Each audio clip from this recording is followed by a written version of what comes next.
busog. Gulay, prutas at sapat na pagkain, yan ang simula ng magandang hangarin. Sama-sama, tulong-tulong, bawat tahanan ay may layon. Sa Pepan ay may gabay.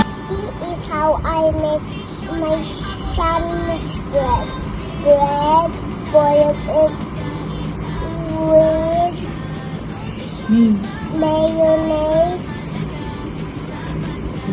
lettuce, cheese, cucumber, tomato.